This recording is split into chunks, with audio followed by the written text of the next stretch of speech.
When my biological parents found me, the fake princess left a note, and since then, she vanished into thin air. I've repaid my parents' kindness. Thank you, Mom, Dad, and my brother for taking care of me. Please don't look for me anymore. From that day on, they searched for the fake princess's whereabouts but found nothing, consumed by grief. They blamed it all on me. My return was painted as the original sin. My brother took me to the rooftop of the Garden Hotel, venting his emotions. While he hurled insults, I jumped, breaking into pieces. Immediately, my mind flashed with an alarm. Congratulations, host, you've unlocked the highest reward of the abuse system. You can now redeem the Mad Avenger system. As I jumped from the rooftop, the harsh pain seeped through my entire body. The alarm in my head blared. The system pulled me from my original body. Congratulations, host, you've achieved the highest score and can redeem the Mad Avenger system. I didn't say anything, just stared at the bloody, broken body on the ground below, dressed only in underwear, nearly naked. The rooftop was brightly lit, the party's music covered my fall and the screams of passers-by. My brother Logan stood still on the rooftop, holding my clothes without a blink. This winter is so cold, my sister suffers somewhere unknown.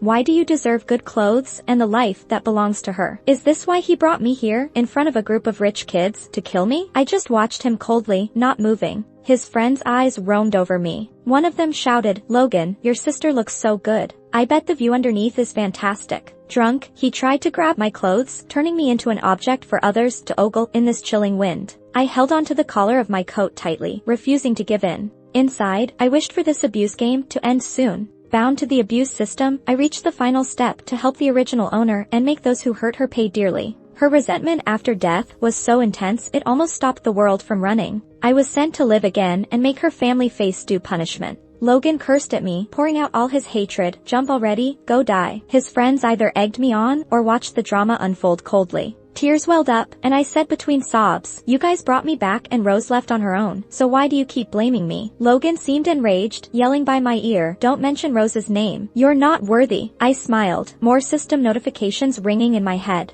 Congratulations, host, you've earned 10 points. You now have 90 points. I thought about the ultimate reward in the system, the Mad Avenger system. I thought, no matter how much the Smith family disliked the original owner, they wouldn't go that far, would they? Yet now, their actions had earned me these 90 abuse points. With utter desperation, I told Logan, 10 years, Logan. I've been by your side for 10 years, yet you'll never accept me. If that's how it is, then I'll give you what you want. Using Logan's force, I leaned back, plummeting straight down. For 10 years, I endured their coldness, crying over and over, trying to awaken any spark of affection. But Logan and my parents always stared at me indifferently. If you hadn't come back, Rose wouldn't have left. Yes, I shouldn't have come back. I was a happy country girl, running in fields carefree and unworried. When I turned 18, the village leader brought my biological parents to my home. From then, I was transformed from a backgroundless wild child to the princess of the wealthy Smith family. Villagers said I'd go to the city to enjoy riches and shouldn't forget them.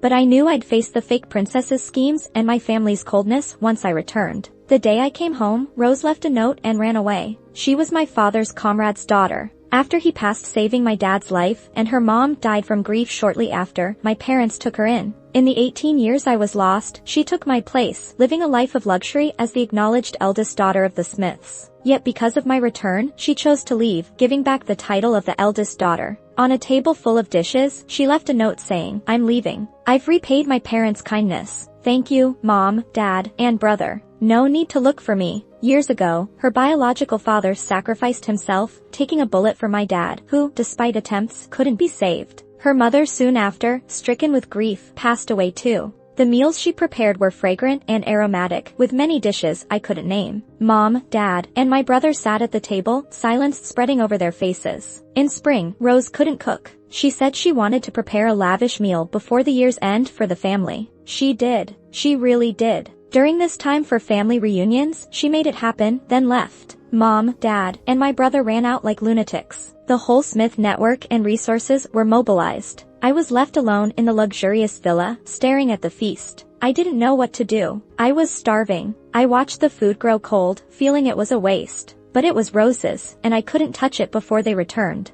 So I sat on the sofa, clutching my stomach, occasionally glancing at the clock. Until, at 5 a.m., they still hadn't returned. Quietly, I moved to the cold food, thinking if I take just a bite from each dish, they wouldn't notice. I picked up the chopsticks and tried a small piece. Though cold, Rose's culinary skills were impressive. I began to eat more freely. Right then, the door creaked open, they were back. I had bamboo shoots in my mouth that I hadn't even swallowed when my brother dashed in like a madman and slapped me across the face. The bamboo shoots went flying out of my mouth with the force of his strike, and a burning pain seared up my right cheek. Eat, eat, eat. What are you eating for? Those were made for me by my sister, my brother yelled. Mom looked at me with a complicated expression, while Dad just bypassed me and went upstairs. I felt really wronged, and being hungry and tired made it even harder. Tears suddenly streamed down my face. Honestly, the slap didn't really hurt. I'd fallen harder while playing in the fields, but for some reason, at that moment, I couldn't stop the tears from flowing. My brother turned to Mom, his voice icy. I never agreed to bring her back in the first place. Isn't having Rose enough? Mom's gaze shifted from complex to guilty, and finally, there was a cold indifference in her eyes as she looked at me. I was terrified of them hating me, so I stepped forward to say something. But I accidentally stepped on the bamboo shoots on the floor, slipped, and fell. Instinctively grabbing the tablecloth for support, I ended up dragging all the food onto myself. My brother's eyes widened as he watched me make a fool of myself. That was the last thing my sister left for me, and you ruined it all. My brother was hysterical, but I was too filthy for him to punish me.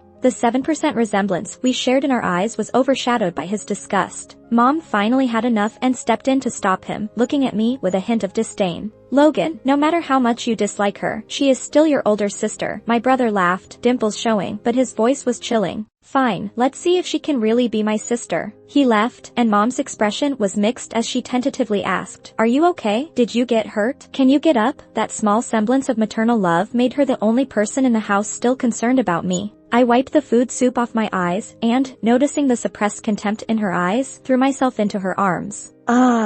In her scream, her white Chanel jacket turned multicolored, and I was shoved aside again. My knee banged painfully hard on the floor, but the system beeped in my head. Congratulations, host, for earning 30 points. Keep up the good work. Covered in a mess of food and grease, I laughed in the empty living room. Thanks to the system, the slap didn't hurt, but I really got a taste of how messed up this family was. No wonder the original owner had such deep resentment. Carefully, I went upstairs, trying not to make any noise. One door was open, and I nervously walked towards it. It was a lavish room, all decked out in pink. The walls, the bed, it all screamed princess. I instantly recognized it as Rose's room. I glanced down at my food-stained self, smirked, and leapt onto the big bed. It was so soft and comfy that I accidentally fell asleep until my brother's hysterical yelling woke me up. He pulled me up by my arm and shoved me to the floor. The once tidy, fragrant bed was now a mess of stains, and the whole room reeked of food. My brother clenched his teeth and said, "You did this on purpose, didn't you? You know this is my sister's room." I scrambled on the floor, waving my hands to explain. I didn't know. I was just too tired. I saw the bed and just fell asleep. Hearing my words, my brother laughed in anger. Tired? So you think you can just sleep in any room you want? Don't you have your own room? Right as he said it, tears filled my eyes again, and I looked away from him. He realized I didn't know where my room was, which seemed to amuse him. He walked out, locked the ornate room that was originally meant for me, then dragged me to a storage room.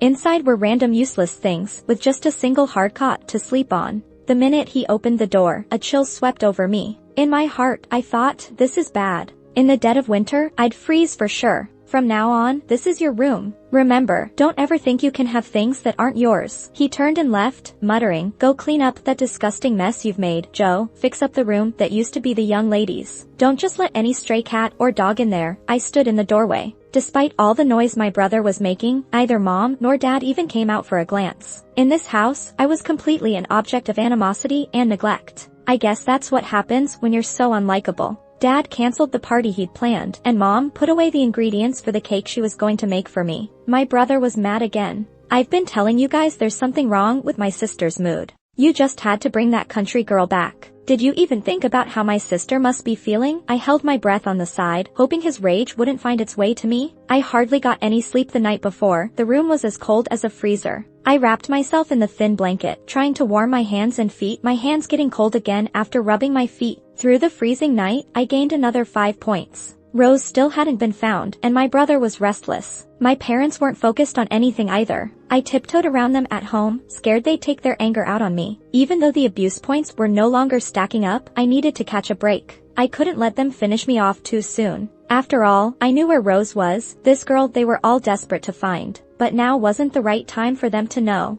Every morning I got up early, working alongside the housekeepers, doing what the original owner would do, understanding her feelings better. The more I endured, the greater the abuse points increased. She thought that being diligent would win her family's affection, but they never would. Just seeing her reminded them of Rose's disappearance, making them wallow in guilt and self-blame. Emotions would build up, but they wouldn't go away. Sooner or later, they'd explode. I remembered the table full of dishes that Rose used to make. 3 when she left, it was like a bomb going off in the family's hearts. They remembered every dish she made. They tried to get the cook to recreate them, but it just wasn't the same. I tasted each dish that day, and with the help of my system, I managed to replicate the flavors successfully. Even though I got a lot of burns on my hands, I knew this meal would explode their buried emotions, like a hidden landmine. When my parents came home from work and my brother from school, they saw me standing by the dining table. I was anxious yet hopeful as I said, "Mom, Dad, bro, I made dinner." I don't know, their calm expressions turned into a storm. The room turned ice cold. Before my brother could speak, my dad marched over and slapped me across the face. "Jane, what are you cooking?" He slapped me with full force, knocking me to the ground as the taste of blood filled my mouth. "Congratulations, host. You earned 5 points, current points, 40. Underneath my hair, I smiled. "Good hit, keep it coming. I'm waiting for your downfall." I never expected my father, who usually ignored me, to be the first to lose it. My cheeks started swelling, tears streaming down my face. I had the system remove the pain barrier. It hurt terribly. Then my brother flipped the table, and my face got cut from the shattered dishes. Blood mixed with tears rolled down to my lips. It tasted so bitter. In her white fur coat, Mom stood silently on the other side of the room, glaring at me as if I was an intruder. With a sneer, she said coldly in the ruined dining room, "Joe, clean this up. Don't let me see this filth again. Congratulations, host. You earned 10 points, current points, 50. After that, they all just ignored me. Living in the Smith household felt like being invisible. They didn't abuse me anymore. I needed to catch a breath. Doing anything more would drive me mad. Outsiders began gossiping, asking why the real princess of the Smith family hadn't made an appearance. To save face, my parents tried harder with me. They bought me nice clothes and jewelry and moved me out of the storage room, unlocking a proper room. But there was still no affection.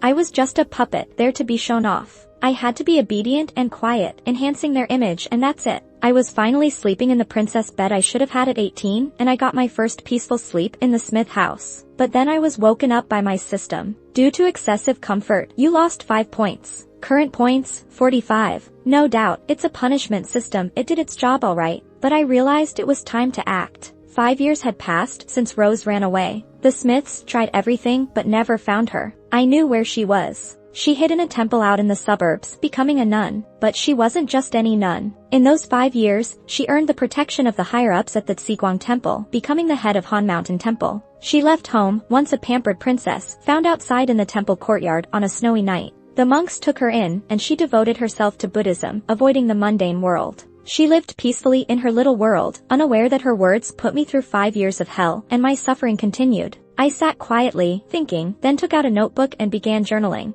Host, are you starting a diary to process your feelings? I chuckled as I kept writing. Who writes diaries to feel better? Then why? Not your place to ask. I fantasized about family love, the love I never got, and wrote it all down. Dad always lets me and my brother massage his shoulders. Even though I can do it alone, he jokes he doesn't want me to get tired. If he's worried about me getting tired, then don't ask me. Mom and I bake cherry pies. She can't do the crust right, so I braided it into a lattice. She says I'm her clever little girl. Brother doesn't let other guys near me. If they try, he scares them off, saying, "She's my sister." I wrote without emotion, content with my work. Day after day, I kept writing these made-up scenes, waiting for them to realize I once loved them. Time flew, and 10 years passed. It was Rose's 28th birthday. I leaked the info, letting the family know Rose was in a temple outside the city. My parents rushed to her, but my brother couldn't get away from a business meeting. He was restless, waiting for updates. The endless waiting and uncertainty agitated him, and he drank a lot at the party. Finally, he called me, and I'd been waiting for his call. Over these 10 years, my points fluctuated.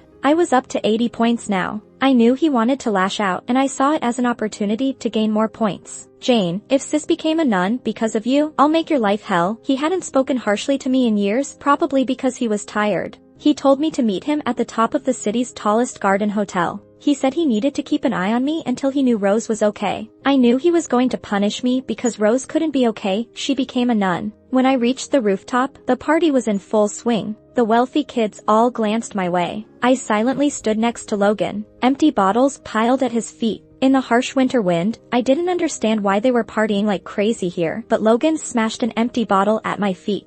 Take off your coat. I pressed my lips together, staying silent, hoping to reason with him. Logan, Rose will be fine. Even if she turns to religion, it's her own choice. Before I could finish, another beer bottle shattered at my feet. I said, take it off. He was drunk, but his clear eyes still found mine. He knew exactly what he was doing. The rich kids around us watched with amusement. I took off my coat, revealing the pink and white sweater underneath. The cold wind hit me, making me shiver. My teeth began to chatter, but it wasn't enough. Logan threw a half-empty beer bottle at me, spilling cold liquid all over my face. As the wind blew, I started losing feeling in my body. At this moment, Logan smiled. Yeah, you should feel this cold. You're warm and fed here while my sister's out there freezing. He was always worried about Rose having a hard time getting tricked into some awful situation in the mountains or a shady nightclub. As long as I was doing well, it ate at him because Rose wasn't doing well. He spoke again, keep going, take the pants off too. I lowered my head, and after 10 years of swallowing my pride, I finally questioned Logan. Logan, would you only be happy if I were dead? Logan stared at me with bloodshot eyes, stunned I would even question him. But after a moment's hesitation, he said, yeah, why don't you just die? His rich friends egged him on like a spectacle, caught in a whirlwind of music, booze, and violence. You were the ones who wanted me here in the first place. Now you're blaming me for coming back. Logan charged at me, pushing me toward the edge of the rooftop. What the hell are you, thinking you can argue back? In that moment, all rational thought was gone. Drunk and angry, he tore my sweater and reached for my pants. I backed away in horror, but the cheers from the crowd only spurred him on.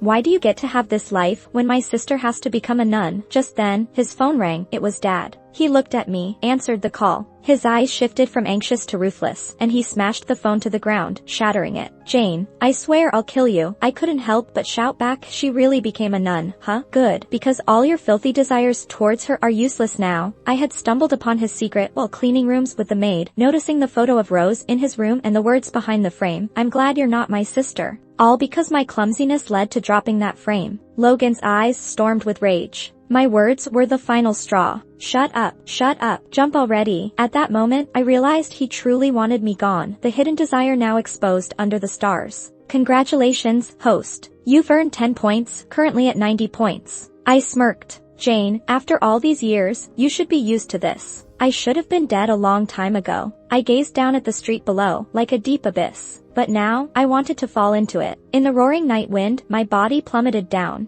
Alarms blared in my head. Congratulations, host, for achieving maximum points. The Mad Revenge system is now available. The pain was finally over. This gamble, paid with my life, had begun. System, activate Mad Revenge for Rose. Beep beep beep, host, please confirm the usage of Mad Revenge system for Rose. I laughed, glancing past my lifeless body to the black van parked in the corner, answering the system. Yes. Jane was dead. The dead can't seek revenge. But if I lived, I wouldn't achieve the highest points. I'd be stuck in a cycle of gaining and losing points, never reaching my goal. One day, I realized maybe I wasn't the only one who hated the Smiths. Maybe the runaway Rose shared my path. In the void, I watched as the black van drove away, leaving the hotel's trash-tossing janitor sitting on the ground in shock. Oh my god, it's Miss Jane. She recognized me because I had just spoken to her in the elevator. She said she'd seen me on TV as Jane, the Smith family princess. Miss Jane, Mr. Logan always parties here, but this is my first time seeing you. I gave a bitter smile, staying silent for a while, not knowing that first encounter was also her last. The janitor's shout drew a crowd. Security pushed through, trying to control the scene. Logan and the dapper friend who insulted me earlier, Brian, emerged. I smiled at him, noting every expression on his face. Even now, he showed no fear nor ripple of emotion, though his hand trembled. The janitor flinched as Logan approached. Now, his eyes were colder. He had sobered up. People parted for him, but didn't leave. Logan stood over my body for a moment, then kicked it with his foot, glancing at Brian. Brian couldn't stomach my fate any longer, running off to the bushes, puking. Logan's gaze finally revealed a hint of unease. The flush left his pale face. Jane, he called my name, but of course, I didn't reply, because I was already dead. Logan suddenly got weirdly angry. He strode over to Brian, who had just finished throwing up, grabbed his tie, and pulled him back over in front of me. Brian, look at her. Is she Jane or not? Brian didn't dare look at me. He just nodded like crazy with his eyes shut. Damn it. Logan let go of Brian and kicked the air hard. He started pacing back and forth, looking seriously lost. Then he pulled Brian back again, snatched his phone, and called Dad. I could hear Mom's sobs over the phone, and even Dad sounded unusually anxious. Before Logan could say anything, Dad spoke first. Your sister refuses to come back with us. This place isn't where she belongs. Rose is having a hard time. Logan listened silently as Dad spoke about how tough life had been for Rose at the temple all these years. You used to love touching your sister's long hair when you were a kid. Now it's all gone. Imagine how much she's been through to get to this point. But Rose was still alive, and Jane was just a haunting spirit now. Logan, why aren't you saying anything? Dad sensed something was off from the other end. Logan looked down at me, his voice trembling. Dad, Mom, Jane's dead. What? Dad's voice got noticeably louder, and the crying on the phone stopped. I thought maybe now Rose could finally come back. Logan slipped his hands into his pockets, speaking in a low voice. I was drunk, joking around with her. Who knew she'd really jump? Dad went silent for a moment, then coldly gave orders. Get security to lock down the scene immediately. We cannot let this get out. With Dad's guidance, Logan seemed to regain some composure. He ordered security to seal the scene, demanded everyone delete videos and photos from their phones, and offered a hefty hush money.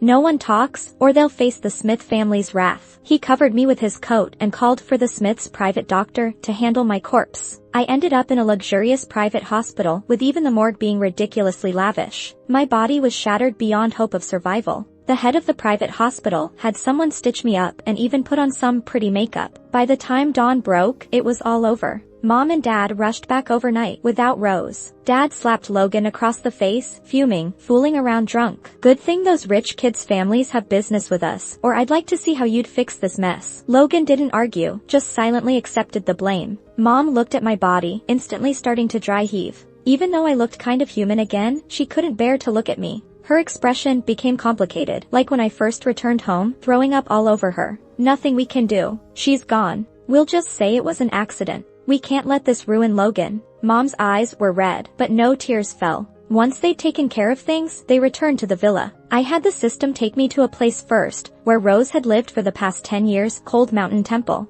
The main hall of the temple was really run down, with cold wind howling through. But that didn't stop the 70-something head monk from coming here to preach and guide people. In the steamy back courtyard, I knew Rose was definitely there. Sweat trickled down her face as she diligently massaged the head monk's body. The head monk kept sighing in comfort under her skilled hands. If the Smith family saw this, I wonder if they'd still pity their precious girl, not having enough to eat or wear, unloved. Rose applied just the right amount of pressure, and the head monk hummed with contentment in his special rocking chair. Master, how's my technique today? The head monk, eyes half closed, stroked his long chin beard, and said, feels great. Rose's touch is always the best. His eyes opened slightly, resting a hand on hers. A flicker of disgust crossed Rose's eyes, but she quickly suppressed it, smiling as she said, glad you like it, master. Then she turned her gaze, speaking again, last night, my adoptive parents showed up. They really wanted to take me back, but I'd rather stay with you. The head monk closed his eyes again, not responding.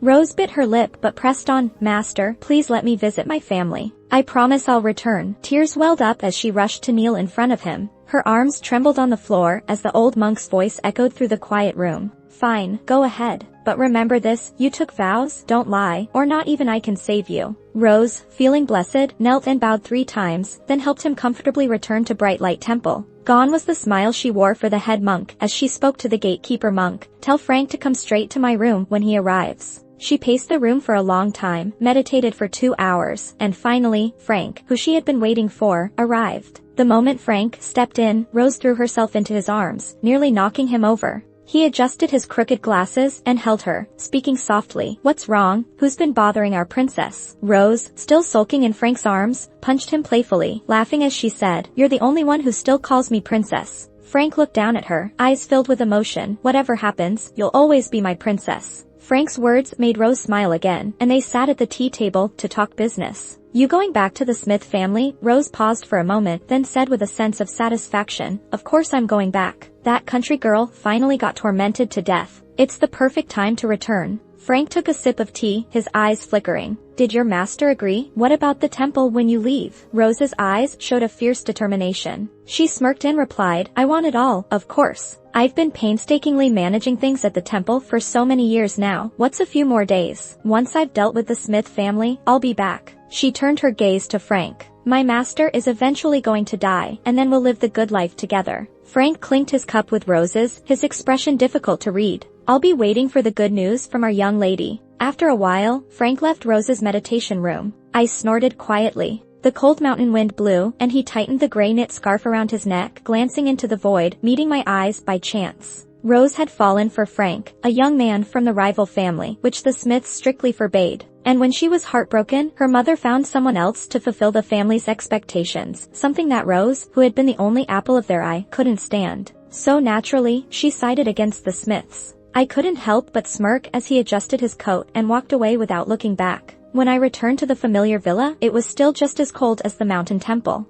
At mealtime, the maid came from the kitchen to call my parents and brother to dinner. The young lady should be upstairs, let me call her, the maid politely said and walked toward the stairs. The atmosphere grew even heavier. Joe, there's no need, said my brother, his voice cold in the empty living room. She's not upstairs. She won't be coming back. No need to make her meals anymore. Joe paused for a while, then smiled again. Well, dinner is ready then. I made her favorite sushi rolls. Too bad she'll miss it. The tension at the table was palpable. Mom took a few bites and suddenly ran to the bathroom to throw up, probably reminded of me. Dad lost his appetite too and smoked on the couch. Silence spread throughout the Smith household. No one knew why they were silent or why they weren't happy. They'd found the one they'd always wanted but couldn't let go of, a mere grain of sand. It was so unlike the Smiths. Logan couldn't eat either. He subconsciously glanced at the storeroom where I used to live, getting a little lost in thought. Get rid of Jane's things, he said. I was already dead, and there was no reason to keep my stuff around to upset them. Logan and Joe started to clear out my things. I didn't care about most of it, but I was concerned about my diary. That thick diary was filled with Jane's hopes and dreams. Every night, the system would pull Jane, who was trapped in mental space, to meet me. I asked her what kind of love she had hoped for. She wasn't human anymore, nor a ghost. When she tried to destroy the world, the system had reduced her to a black mist, stuck in the mental space forever. When she heard my question, it seemed to trigger some old memories, but she couldn't recall them clearly. Just when I was about to give up and make something up myself, she suddenly became the 18-year-old Jane again. She said, I wanted to help Dad massage his shoulders, make desserts with Mom, and wanted my brother to like me, not hate me. I wrote everything she said down in the diary. I hoped that someday it might see the light of day and make an impact. Logan was curious and opened the diary. Just as he turned the first page, the sound of a car engine came from downstairs, followed by Mom's excited calls, Rose. The system inside Rose was the highest reward from the abuse system. It was controlled by the abuse system and, in short, controlled by me. I'd issue commands step by step to Rose, ensuring everything ran smoothly according to my plan. Even though I was in the void, I could clearly see the Smiths in their warm and happy family scene. Rose had once again become the Smiths' only beloved daughter. My parents and brother acted completely different. Dad's eyes were full of Rose, Mom brought out her tools to make cherry pie again, and my brother's dimples never faded off his face. It was as if I'd never been part of this family, and they'd never lost a daughter. Everything was back to normal. Yet, I knew something was forever changed. Beep beep beep. After dinner, Rose returned to her old room. She paused at the threshold, turned, and entered the adjacent room, my room. She locked the door and called Frank. How much stock do you need to control the Smiths? I can't stand being here one moment longer. It disgusts me to think someone else was ever their daughter, she said. On the other end, Frank softly laughed, 10%. Just get 10% of the Smiths' shares, and you can change the Smith name to Frank. As she talked on the phone, Rose walked around my room with disgust in her eyes. Suddenly, her eyes lit up when she spotted my diary. Okay, I've got it, she said. Beep beep beep. Congratulations, host, for unlocking Jane's diary. You've earned 10 points. Oh, is a diary that useful? Let me see what's inside. Rose flipped through it, her smirk growing larger. What an idiot. Couldn't even get a bit of warmth in her life. No wonder she died from all the torment. The next morning, Rose woke up early, intentionally leaving off her wig. Dad, Mom, and my brother's eyes focused on her bald head, layers of sympathy in their expressions. I couldn't help but chuckle bitterly. Even in death, I'd never seen them show this kind of emotion. Rose lost her hair, and they were heartbroken. Rose pretended to be strong, holding back tears as she offered Dad, let me massage your shoulders. I used to do it for the old monk at the temple. 7 She had just the right touch as she massaged him, which made Dad smile with satisfaction. It wasn't long before he asked her to stop and take a break. Then, she went to the kitchen to help Mom make a cherry pie. Mom was thrilled because Rose loved cherry pie, and now both her favorite daughter and her favorite dessert were back. Her brother barged in with Rose's phone, demanding, "Sis, how did Brian get your number? You need to stay away from him." In just one morning, she got everything I've wanted my whole life. Beep beep beep. Congratulations, host. You've raised family affection and earned 30 points. You now have 40 points. The Smiths threw a belated birthday party for her. Surrounded by family, she blew out the candles and made a wish. Amidst the joy, she didn't forget me. If only my sister were here. I never got to meet her because she died so young. Mom, Dad, and her brother froze, their faces fell, probably remembering how pitiful I looked when I died.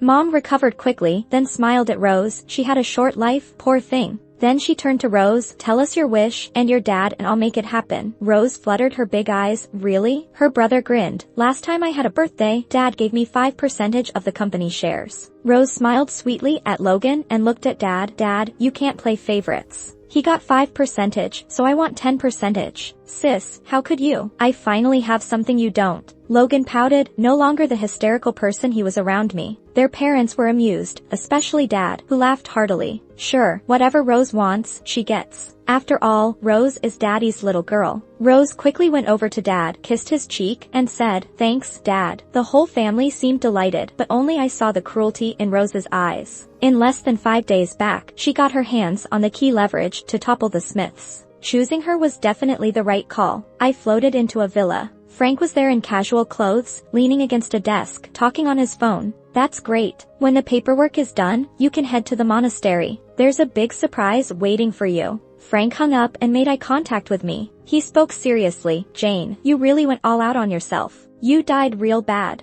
I floated to his side, sighing, "Had to go out tragically, or this damn suffering system wouldn't give me points." I looked at him and continued, "How's it going? The task they gave you this time wasn't too hard, was it?" He waved his hand with a resigned smile. "Easy? Try dating that lunatic for 10 years. Guess you had it rough too, huh?" Frank and I were sent to save this world. We planned the revenge from the start. I took the abuse Jane suffered while he dated Rose for 10 years. All in all, we were in the same boat. He gazed out the window, looking serious. "It's almost over." The Smiths' villa was very quiet those days. I wandered around until Rose showed up in my vision. She quickly went to her room to pack and remembered to take my diary with her. A black limo was waiting at the door. She had to hurry back to the temple, but her parents and brother blocked her at the villa entrance. Mom held Rose's hand. "Rose, why did you sell your shares to Frank's family? With your 10%, our Smith business's name will change to Frank." Her brother looked puzzled. "Sis, were you scammed?" Dad also looked at her, more worried than accusing.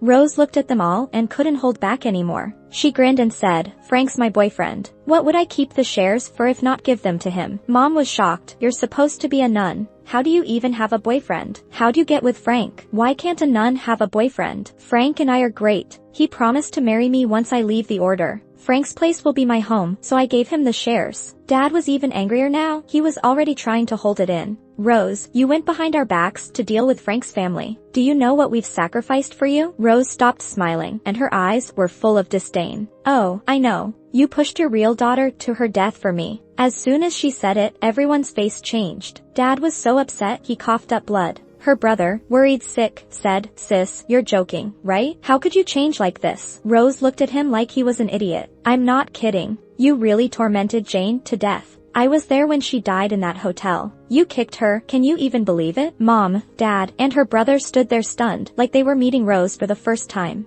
Rose was thrilled as she shared her deeds. "Honestly, I'm surprised you actually abused her for me. But I don't want to call you Mom and Dad anymore. I'm not your real daughter." She couldn't stop herself from laughing again. "By the way, you probably don't know, Jane wrote a diary. It's all about how much she loved you." "Seriously, how could she love you?" Must have been delusional. Rose tossed the thick diary aside, lit a cigarette, and took a puff. "Read it. Read about your foolish daughter's desperate love."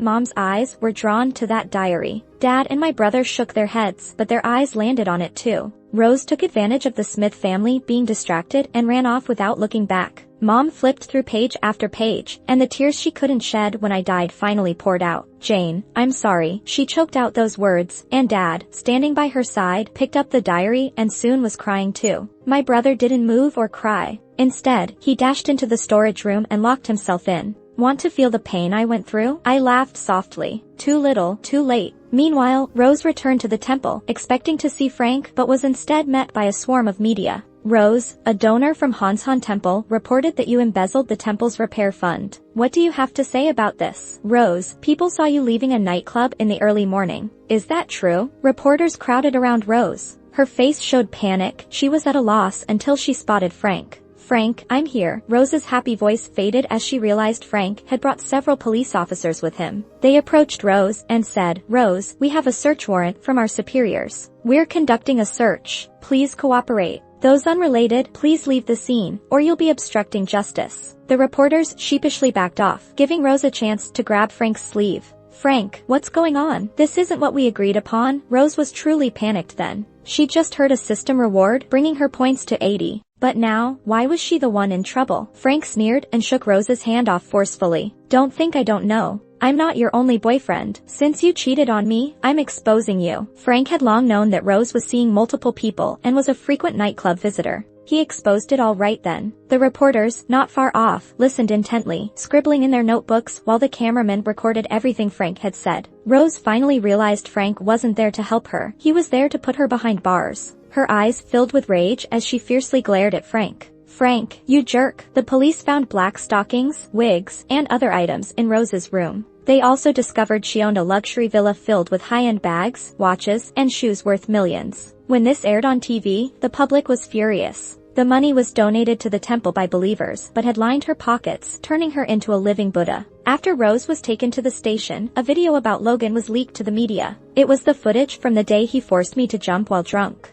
The Smith family quickly fell apart. They were kicked out of their mansion, and Logan fled just as the police came to arrest him. I followed him all the way to the Garden Hotel. He ran inside like a madman. When the elevator bell rang, he met the cleaning lady from that day again. She hesitated for a moment but still rode the elevator with Logan. When they reached the top, Logan walked out, and the cleaning lady suddenly said, I saw Miss Jane that day. She seemed quite happy. Logan turned back at her words. She said it was her first time attending an event with her brother. She felt nervous but happy. The elevator doors closed again, leaving Logan's tear-streaked face alone. He spoke to the sky. Jane, sis, I'm sorry. He didn't hesitate or look back, he jumped. Meanwhile, in the cemetery, two gray-haired elders were searching for their daughter's grave. At the time, they had the hospital deal with my remains, afraid my death would affect their son. They didn't even know where my grave was. Now that the Smith family was ruined, all the hospital staff had become Frank's people. No one could tell them where my grave was. They held bags of offerings, not knowing where to leave them. The weather turned increasingly gloomy, and soon it started to pour. The parents supported each other as Mom cried out to the sky, Daughter, your mom and dad are here to see you. If you can hear us, forgive us. It's all our fault. After speaking, a lightning bolt struck her. After a violent convulsion, she collapsed and didn't move again. Dad was so scared he didn't dare move. Kneeling, he continuously knocked his head against the ground. I'm sorry. Liquid trickled from beneath him into the rain. The pillar of the Smith family had gone insane. Waiting on Rose's verdict in court, an alarm suddenly buzzed in her head. Congratulations, host, you have earned 10 points. You now have 90 points. Rose was sentenced to 15 years in prison. While serving, she was frequently beaten by other inmates over the fake nun scandal, but she persisted. Because she believed, as long as her dad died, she would achieve the points needed for a reward from the system. So, she worked hard in prison and sincerely repented. After 12 years, she got the chance for a sentence reduction. At that moment, the familiar beeping sounded. Congratulations, host, you have earned 5 points. You now have 95 points. Rose was furious. What kind of system is this? Why not? Dad died. I should have made it. Why not? Her outburst drew the attention of a fellow inmate, one who often bullied her, and they weren't planning to let her off.